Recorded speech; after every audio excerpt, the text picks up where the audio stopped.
In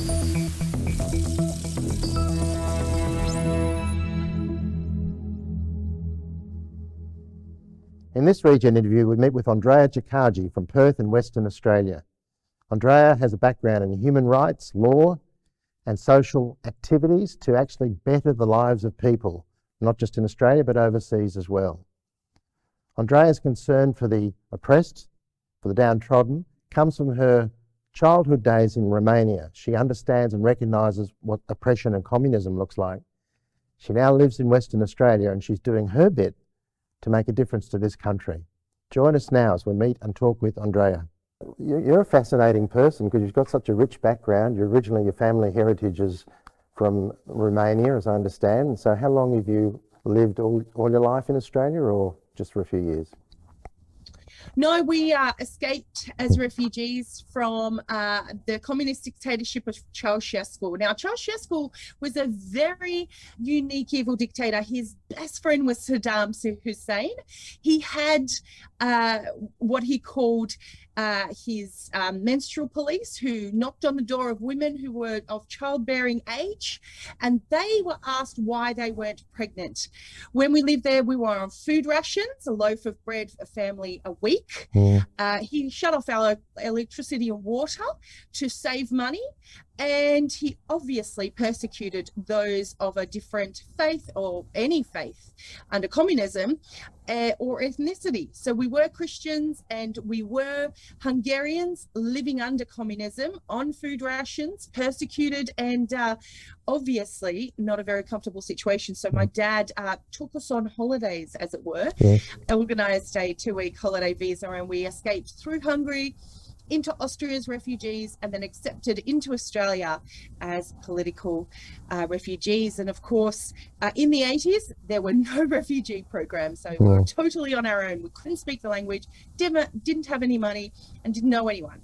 So we just had to start from scratch, but that is the price you pay for freedom. Yeah. And don't we know it these days? Freedom is so precious, so fragile. Well, you're in free Australia now. Well, I thought I was. Yes. I was so proud to be an Australian and to be part of a constitutional democracy where my freedoms are protected, where my thoughts are protected, where, my choices and autonomy is protected. And then comes 2020. Everything changed. So was that a driver for you to get involved in politics? Was that what caused you that recognition of how valuable freedom is? Was that one of the drivers? Yeah, I've grown up helping those who are struggling in our society, let's just say, because we've been there ourselves as refugees. You obviously come to a country, you can't speak the language, you don't have any money or belongings, you don't have much. My parents did an amazing job. My mum's so frugal, they bought their first house within 2 years of being in Australia. Wow. Not because they were rich and that they were on minimum wage, but because we saved every cent, and they're an amazing testament to what is possible in a free democracy. I started out my career studying theology and psychology and helping in, broadly speaking, social services sector, working with young people and the rest of it in schools as a chaplain, as a youth pastor in churches. And so that is definitely the foundation of why I care about people, my love for the Lord and my love for people.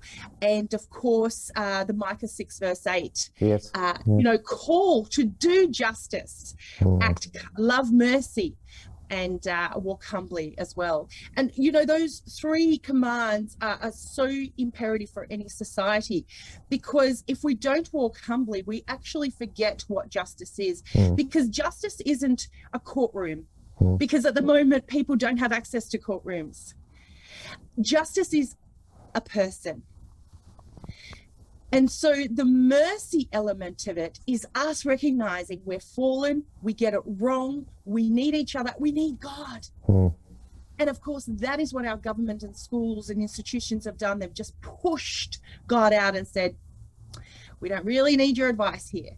Yeah. And so without that mercy, without that forgiveness and connection to one another and our Lord, which is righteousness, right relationship with him and each other, how can we have justice? How can we have freedom and a thriving society? We actually can't. Well, I was listening to somebody the other day, and these guys were kind of right out there blokes. They were not Christian or religious people, and they actually were talking on a podcast with each other saying, we've come to recognise we're a spiritually bankrupt culture. Which was quite surprising, because they weren't church people at all or anything, no faith people, totally atheistic really, and they're saying we're spiritually bankrupt. So even the people who have been outside of our faith are saying something's wrong. They're recognising something's wrong.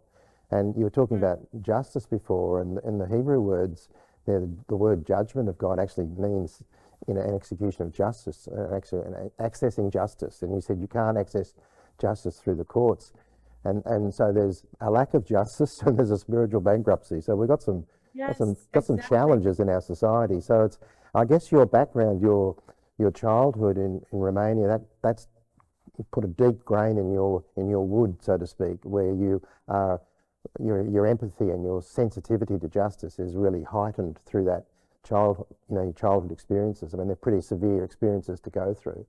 And then you come to a place like Australia and the bright skies of Perth, and you think you can have a free life and a just life, and then find that things are changing here too, which they certainly are. Yeah, that's right. And in that context, it's not just the justice freedom element, but it's also understanding the communist ideology as a whole, because within that ideology, what the ideology says is that there is no room for God. There is no God. Government is God. Government owns you. You work for government. So my dad had threats against him by the government for doing some work from home as a panel beater mechanic. He was going to be imprisoned for that, right? Yeah. So under communism, you are owned by the government. You work for the government. They tell you where to be on what day, what to do, how to think. There's no freedom of speech, freedom of autonomy, freedom of movement, freedom of association. In fact, you have to go to school and work 6 days a week. And on the 7th day, you have to perform parades for the dictator. So he owns your whole life. And this control is part of the ideology that you are owned by government. There is no God. There is no autonomous thinking. Government knows best. You don't know anything. So just follow the rules. But of course, because of human nature, there is corruption. Yes. There is exploitation.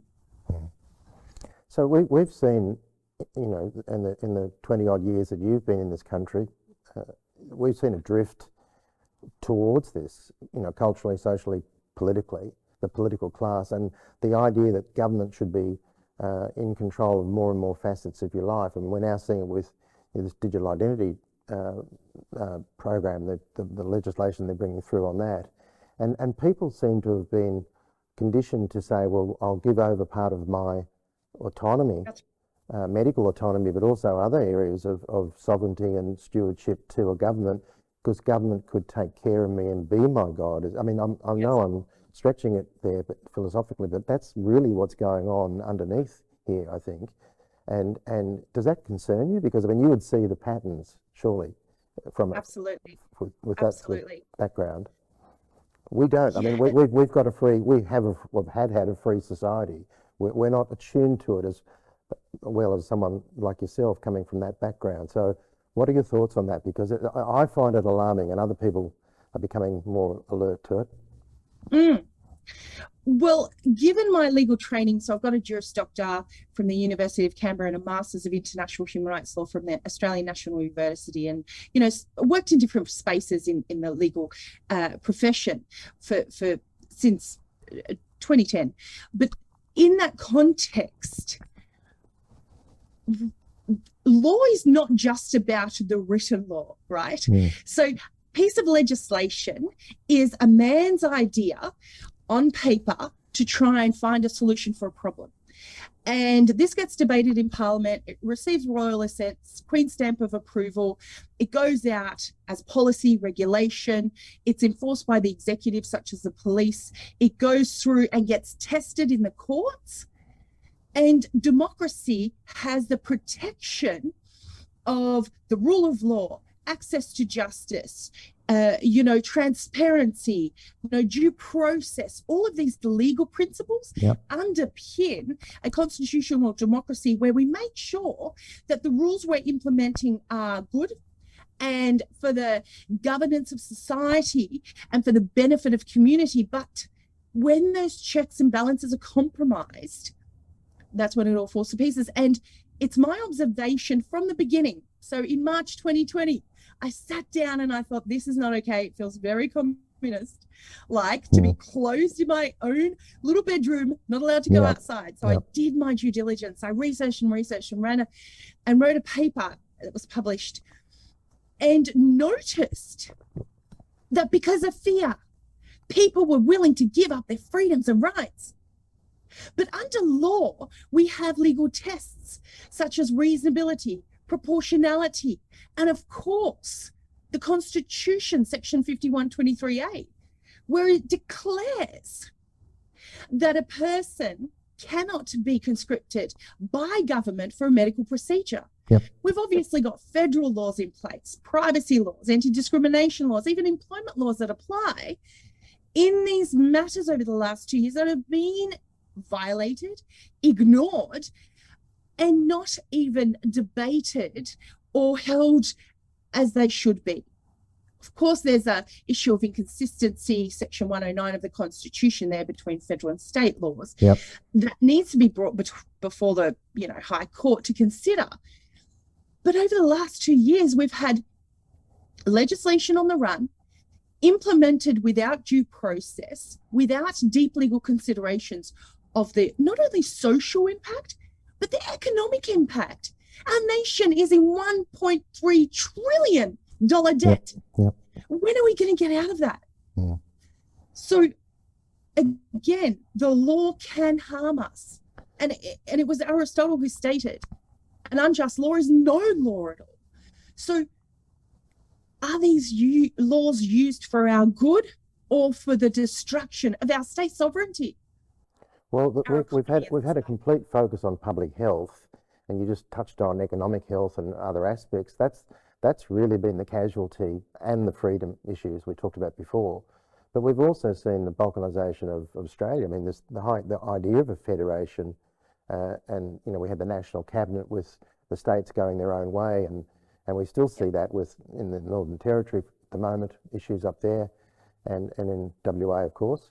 But all states really in different ways. I found that really quite disturbing, because the concept of what is an Australian, what is Australia, has been severely dented in the last 2 years.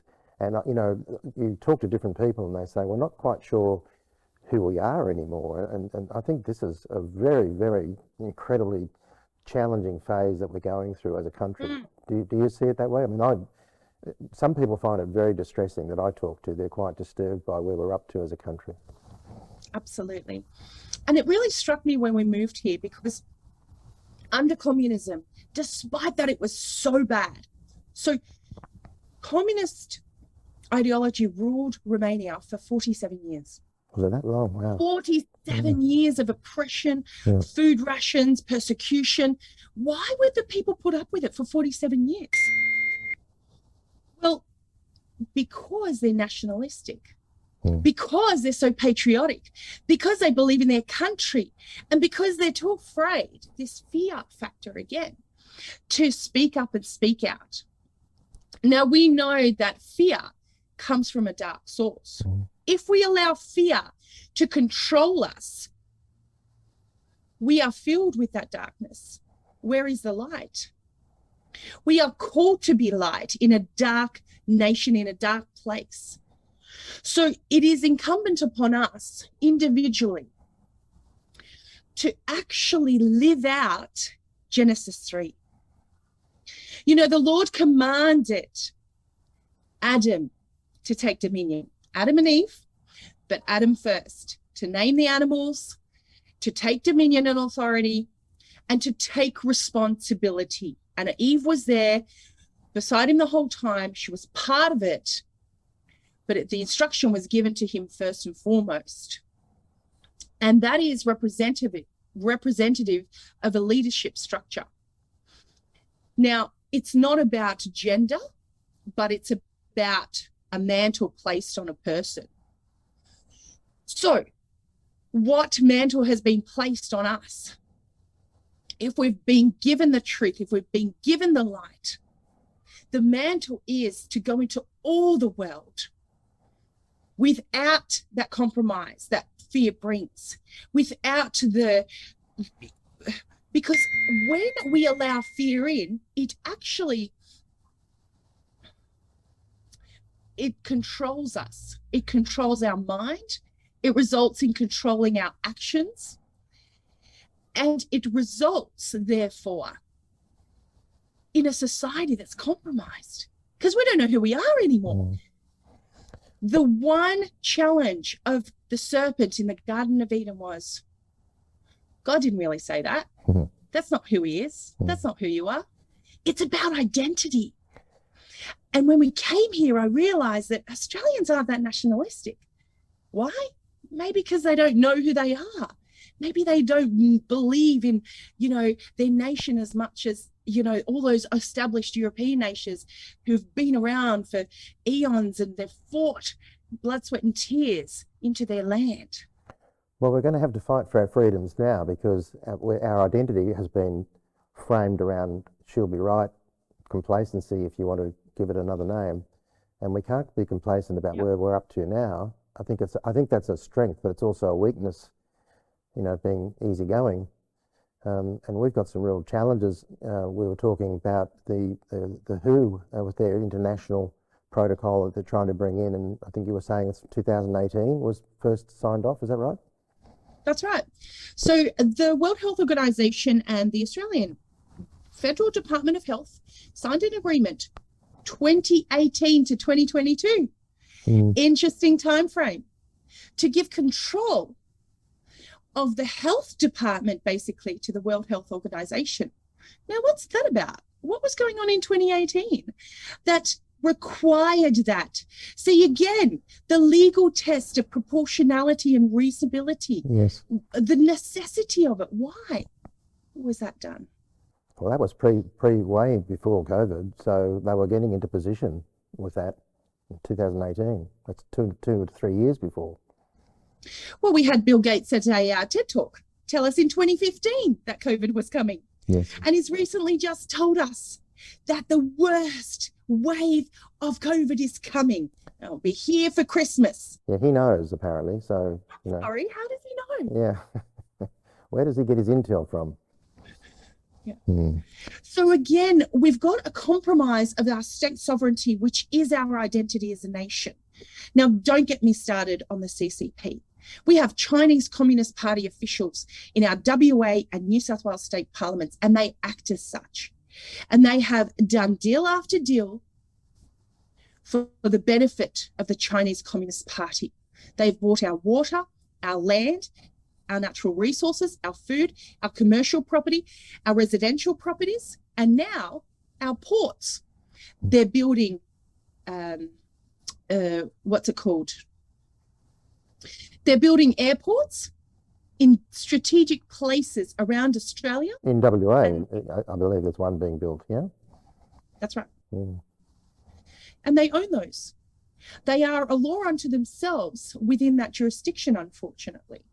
Now, for all the defence budget expense and investment that Australia has made, why do we then go and shoot ourselves in the foot by inviting those who are not allies to own us? Why has Australia sold her soul? And for what price? So when you brought this sort of thinking to people, you were involved with the Liberal Party a few years back. You brought this sort of thinking. Was that how did that go down, Andrea? Was that understood or well received? What happened when you talked like this? Well, I was part of the Liberal Party for over 15 years, candidate several times in different jurisdictions. And let me tell you firsthand, the Liberal Party has changed. Yes. They are no longer the party I was once a part of. Once upon a time, they stood for conservatism and Australian values. Now, they just don't even know what that means anymore. So when you have those conversations, it's in the context of the party's purpose and the party's values and vision. And if that values and vision and purpose shifts, so do the conversations. And that is exactly what's occurred. We've seen liberal policies compromise not only Australian values, but since I think about a decade, right? 10 years ago, they started to shift away from standing up for the little guy, for the small business owner, for families, for those values that we held so dear, into agendas, and these woke agendas that are so destructive for our nation because they have the context of absolutely compromising our state sovereignty, our national identity, and of course, our economy. So that's you're talking about the moderates who have been influencing the so-called moderates who've been influencing the party for quite a few years now, and all the factions. It is no longer the party that I grew up with back in the day. Certainly, it's not the party that Menzies envisions. And that's right. I mean, it has drifted and it's disconnected from the little guy. It's just really tragic what's happening. But where did this come from? Do you have a theory on that? Because it was a sort of a slow march through the Liberal Party over the last 10, 15, perhaps 20 years. Do you know what the impetus? Do you have a theory on that? Robert Menzies actually set up the Liberal Party post-World War II to stand against communism, to stand for Australian values, to stand for state sovereignty, and to protect our nation against those forces that were deemed evil and a threat. Now, why has a shift occurred and how has it occurred? We know when those little foxholes are enticed and engaged with and, entered into, those small compromises lead to bigger compromises. When a policy is released, it always has an effect socially, but also economically. So what is the economic incentive for the government to release a vaccine that they say is fit for purpose for every single Australian? Doesn't matter what your background, what your health, what your age, what your health issues, what your medical record is. You should all take the same vaccine that's provisionally approved. It's undergoing a current trial. What is the incentive of the Australian government to encourage such a policy? Now, we look at the net worth of some of these politicians and we see a very, very steep increase and incline in their personal net worth over the last 2 years. We also look at who has suffered the most. Aboriginal communities, the disabled, the elderly, children. The most recent Pfizer report has declared 17% death rate. Yes. This is the clinical trial report that they tried to hold for 55 years, which is now being incrementally released, episodally released, month by month. Absolutely. And the Therapeutic Goods Administration, which is an Australian government body, they themselves, although not everyone with an adverse reaction reports to them, and they say reporting is very small in comparison to actual figures. But their figures are over 200,000 Australians have experienced adverse reactions.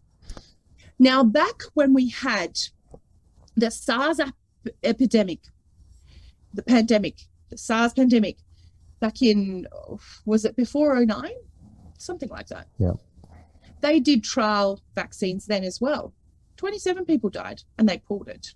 What's the difference? The damage is done, which is what you were talking to.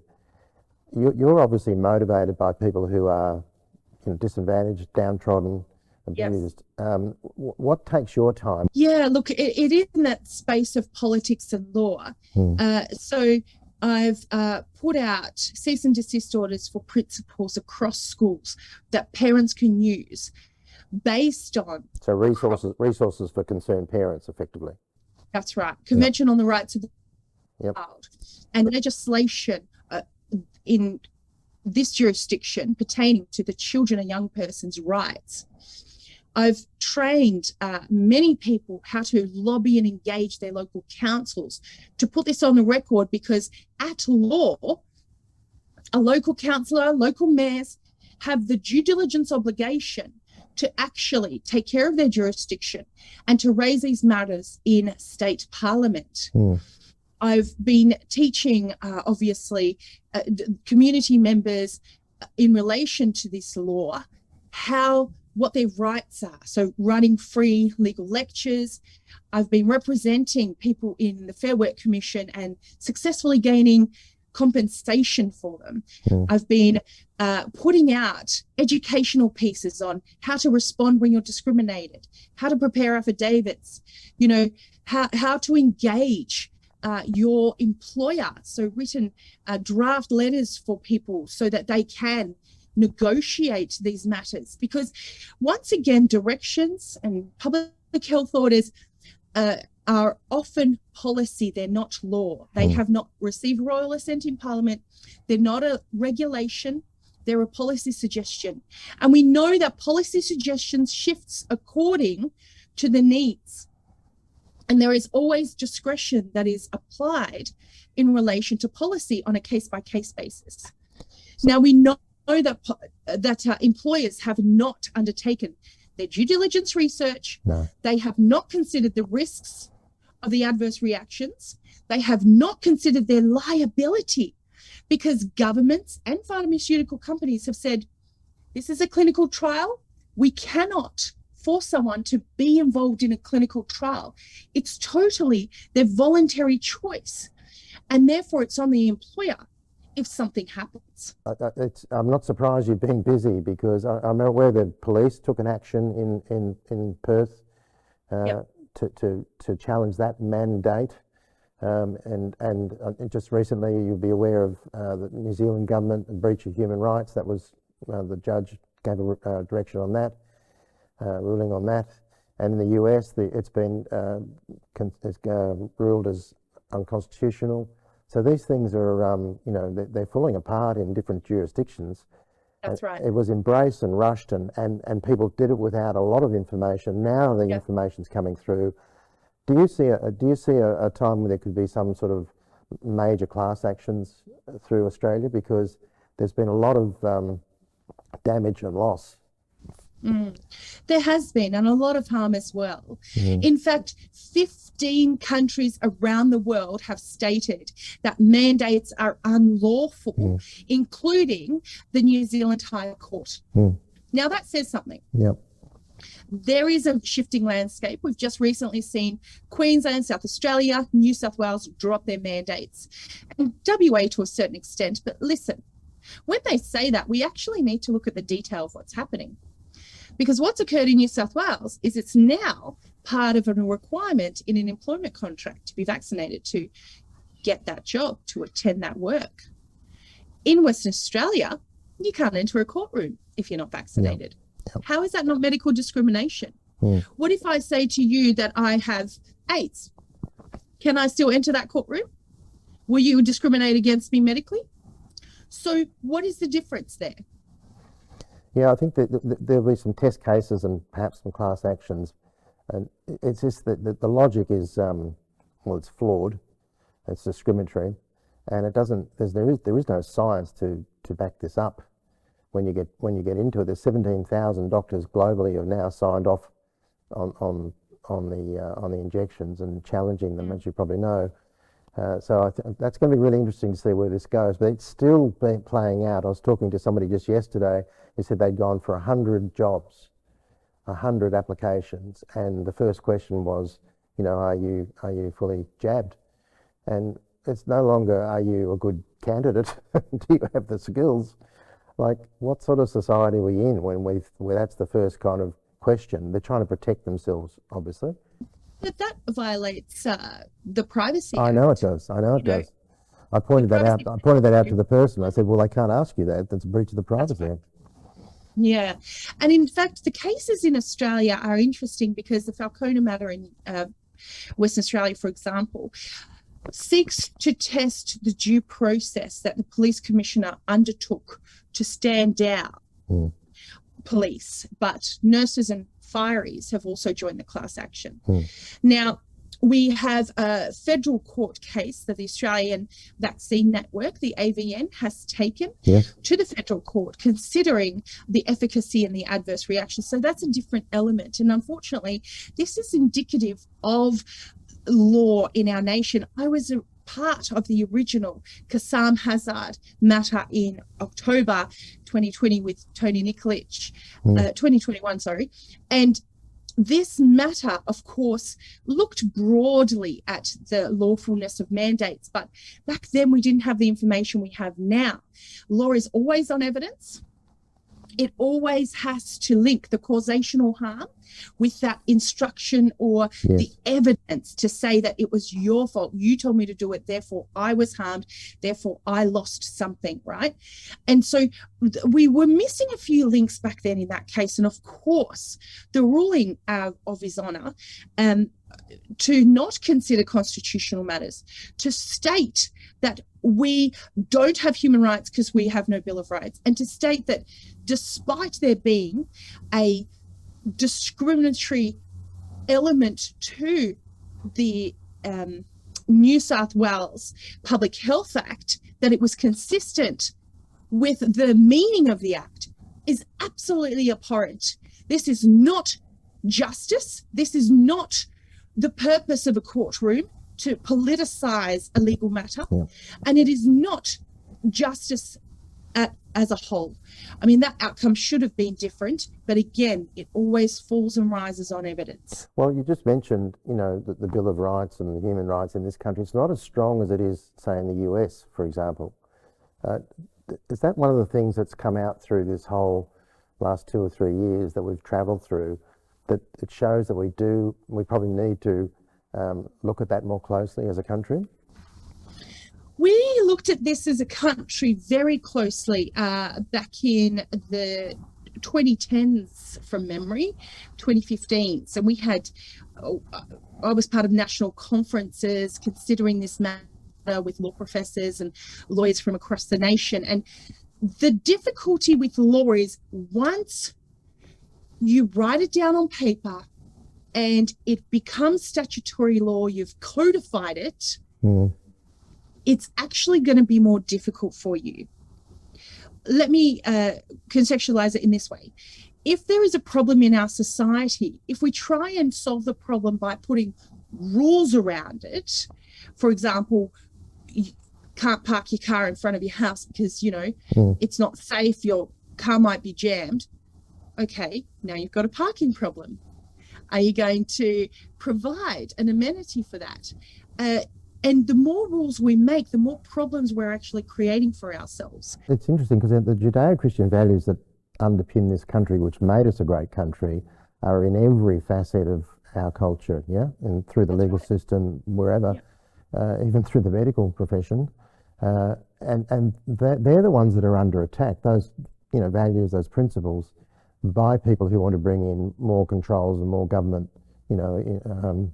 engagement with your life. It's a contradiction because there's an established order there which is being challenged, but it's the order which gives us the basis and the foundation for having a civil society.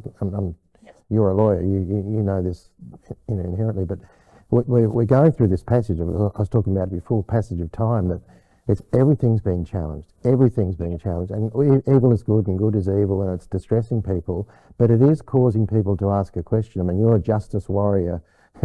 You're fighting for the people. You're giving people support and resources, and it's just wonderful to see that. And we need more people to step into you're talking about the spheres or the domains of society, and to take a position, to add flavour and be a force and be a voice and all that sort of talk. But we have to do it in politics. We have to do it in economy and medical, and that's our duty. That's our role. I mean, we're doing it in media, in information, because we can't be silent. And if we're silent, we leave a vacuum. If we leave a vacuum, it gets filled by another resource or another source. So it's challenging times, Andrea, really challenging times. I don't know, we're not quite sure where this is headed, but there's more people like you, stepping forward. And that's, I was making a comment to someone the other day, there's 8 or 10 people really active in the independent media space, and they're all Christians. They're all Christians. And that wasn't happening 5 years ago. So that's encouraging. Power to the people. And that's exactly right. I've got so many thoughts in my mind, but let's start here. Power to the people. After 47 years of communism, did you know that it was on Christmas Day, 1989, that the people were finally sick of starving to death and freezing to death in their own country, in their own homes, rose up, that's right, and stood up. Unfortunately, that resulted in the assassination of the dictator and his wife, which I don't condone violence, but my point is the people rose up, and they united in that. And it actually came out of messages of a pastor, a preacher, a minister who stood on the streets and spoke against communism and said, this is not okay. That was the spark. And he inspired people with hope. Well, let's hope we can inspire some people with hope. I mean, I love your passion and your care and your empathy for people, and the fact that you're doing things practically and pragmatically to help people is really important. There's a lot of distress. There's a lot of pain. People are. I've never seen anything like it in my life. The way people are disillusioned and distraught, and they actually feel betrayed. And as you would have seen lots of that in your engagement with clients and counselling. So this is real life stuff. This is not just academic anymore. And as a country, we have to rise up like the people did in Romania. We have to say enough, which I think that's your message, right? Enough. Let's find out who we are, and let's get our country back. Because if we don't, what does it look like? That's exactly right. And I'm so excited, therefore, for the upcoming federal election. Because we're circling back to our very first point around identity here. And we're saying we've lost who we are. We don't know who we are spiritually, societally, politically. And it has everything to do with our identity. It's all been challenged. It's all been torn down in one sense, tested. And then presented to us as a new opportunity. And that opportunity says, make your voice count at this ballot box, this federal election. We've only got a few weeks left. And I want to encourage people to get involved in a party, vote below the line, vote for freedom parties, put the majors last, become scrutineers, which is absolutely imperative. And I'm so excited about the policy, positions that the United Australia Party have put forward on this. They want to get rid of debt. They want to cap interest rate at 3%. They want to go back to Australian values. They want to support rural communities and protect our natural resources and bring industry back in here. It's almost like we've lost the art of getting the basics right. And we need to start again, get the basics right and build from there. Yeah, it's true, and there are a lot of, you mentioned the freedom parties, there's quite a, there's a bit of a selection there, but some really passionate, good people who are stepping forward and those policies. And so I'm hopeful that we're going to see some response to that, because we need it. And thanks so much for your time today, and really just great talking to a passionate person and who's across the detail, because we need that thought leadership, we need that passion, and it's a fight. We're in the fight, Andrea. That's what we're in. Absolutely. I would also like to warn people to do your due diligence research on independent candidates.